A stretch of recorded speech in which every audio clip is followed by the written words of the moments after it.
The 1960s Las Vegas was a desert town of 64,000 people. No mega resorts, no celebrity residences, no conventions filling hotel rooms on a Tuesday. It was just a strip of casino hotels on county land outside the city limits. However, what happened over the next 2 decades was the result of specific decisions, specific buildings, and specific people arriving at specific moments. So I used AI to reconstruct that transformation year by year. So without any further ado, let's get into it. Before a single new hotel opens or a single new law passes, the story of Las Vegas in the 1960s begins with something much simpler: the ability to get there quickly and what that ability makes possible. In September 1960, United Airlines began offering jet service into Las Vegas, becoming the first carrier to connect the city to the jet age. The practical effect was immediate. A flight from New York or Chicago that had previously required a propeller aircraft and multiple hours now became a direct, faster journey. A city that is genuinely easy to reach can grow at a different pace than one that demands effort from its visitors, and Las Vegas was about to test that principle at scale. The population of the city itself was rising steadily alongside this new accessibility. The 1960 estimate placed the city of Las Vegas at 64,405 residents, up from 60,427 the previous year. That consistent growth mattered to investors because a growing local population supports the workforce, the housing, and the services that a larger tourist economy requires. The hotels could not run on visitors alone. They needed a city around them. One additional piece of infrastructure from 1959 was already beginning to show its value by the early 1960s. The Las Vegas Convention Center had opened in April 1959 with a specific economic purpose: to fill hotel rooms during the weekdays and off-peak periods when leisure tourists were not arriving in large numbers. Conventions do not care about weekends in the way that vacationers do, and their delegates book rooms, eat in restaurants, and spend money across a broader weekly schedule. This building, unglamorous as it sounds, was one of the early mechanisms by which Las Vegas began the transition from a weekend destination to an all-week business. With access improving and convention business growing, the mid-decade years were defined by the land deals and financial arrangements that would produce the Strip's next generation of properties. In 1962, Kurt Kerkorian purchased 80 acres of land directly across from the Flamingo Hotel. Kerkorian did not immediately build on the site himself. Instead, the land was eventually leased to the developers of Caesar's Palace, setting a pattern that would shape the future of the Las Vegas Strip. Large parcels of land were acquired speculatively and later developed by investors with the capital and vision to build massive resorts. At the time, the transaction appeared routine, little more than paperwork. Growing visitor numbers, a rising population, and steady convention business strengthened investor confidence. Despite lingering ties to organised crime, the profitability of Las Vegas casinos made the city increasingly attractive for serious outside capital. The years 1966 and 1967 produced 2 events that, taken together, mark the clearest turning point in Las Vegas history during this entire period, and they arrived within months of each other. Caesar's Palace opened on August 5, 1966, and the distinction it introduced was not primarily about size, it was about concepts. Previous Strip hotels had been glamorous, but they were essentially large versions of a familiar formula: casino floor, hotel rooms, a showroom, and a restaurant. Caesars applied a complete Roman imperial theme to every element of the guest experience, from the architecture and the staff uniforms to the names of the restaurants and the landscaping of the approach. The goal was not to house guests, but to transport them into a fantasy that existed nowhere else. The opening was treated as a formal inaugural event, covered nationally and attended by celebrities who treated the occasion as a genuine cultural moment. Caesar's Palace established that a Las Vegas hotel could have an identity as strong and specific as a film or a brand, and every themed resort that followed it built on that foundation. Quick pause. If you're enjoying this AI reconstruction, hit the like button right now. It massively helps the algorithm to push the video to more history fans. And if you want more realistic historical recreations like this, subscribe and join the community. I've got much bigger projects coming. Then, on Thanksgiving Day 1966, Howard Hughes arrived in Las Vegas by private train, checked into the Desert Inn, and did not leave. Hughes had been one of the most famous and eccentric figures in American business and aviation for decades. and his decision to settle in Las Vegas carried a significance that extended well beyond one man's personal choices.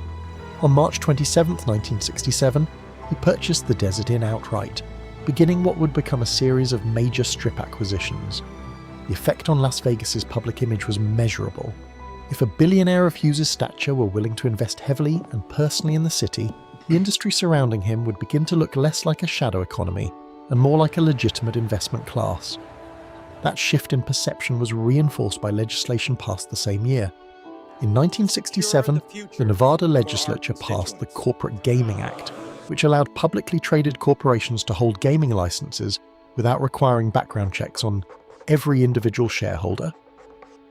The intent was to attract large institutional capital into casino ownership, and to move Las Vegas away from its dependence on the kinds of private financing arrangements that had historically connected the industry to organized crime.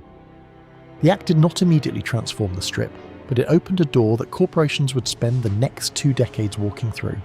Building on the corporate and institutional momentum of 1967, the years immediately following saw Las Vegas experiment with 2 ideas that would prove fundamental to its long-term growth: the family visitor and the star residency.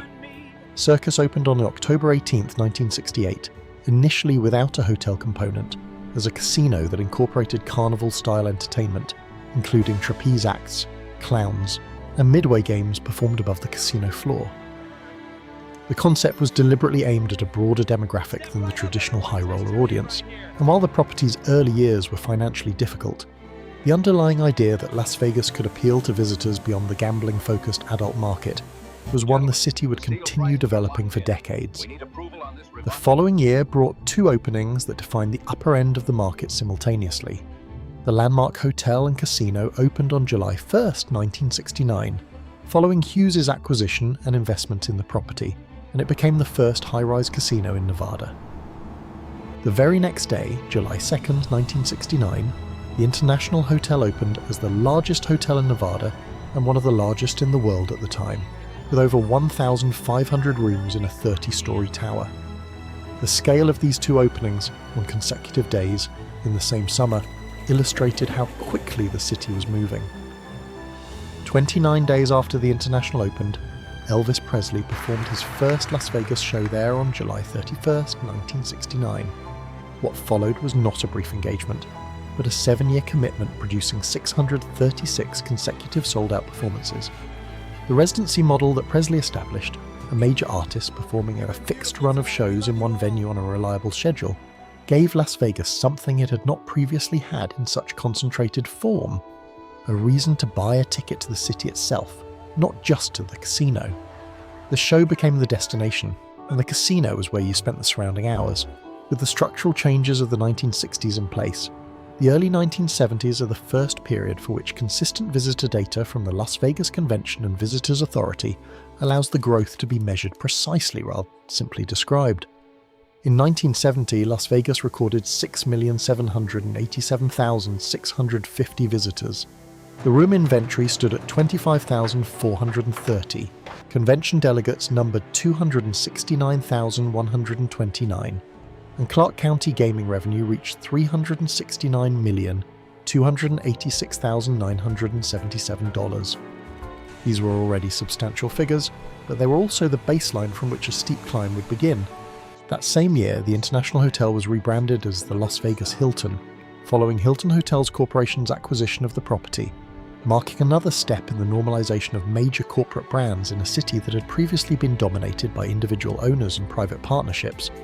The decade's most significant single opening came on December 4, 1973, when the MGM Grand Hotel and Casino launched as a 26-story structure containing 2,100 rooms, making it one of the largest hotels in the world at the time. The MGM Grand introduced what would become the standard formula for the modern Las Vegas mega resort.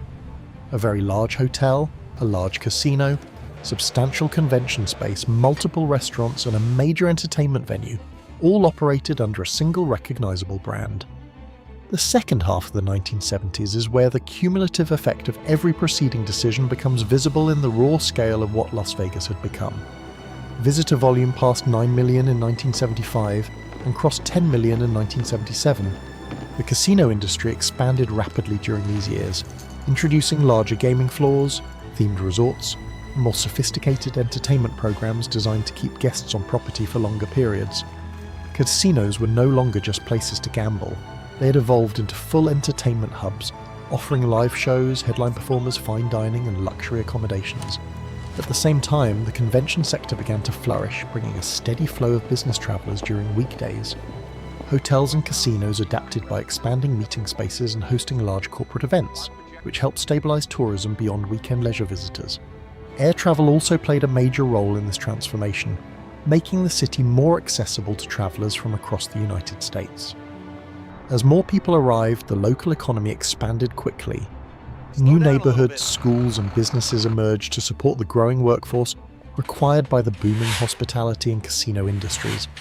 By the end of the decade, Las Vegas had fully embraced its identity as an entertainment capital, an entire city built around tourism, gaming, and world-class live entertainment. Las Vegas, between 1960 and 1979, grew by applying one lesson repeatedly at an increasing scale: make the city easier to reach, then give visitors a compelling reason to stay, then build enough rooms and shows and convention space to support the volume that follows. They stacked, each one making the next one more viable, until the desert town of 64,000 people became a global travel industry, processing nearly 12 million visitors a year. The transformation was not inevitable. It was engineered, decision by decision, building by building, and year by year. If you liked this video, please make sure to subscribe and drop your recommendations in the comments section below. See you in the next one.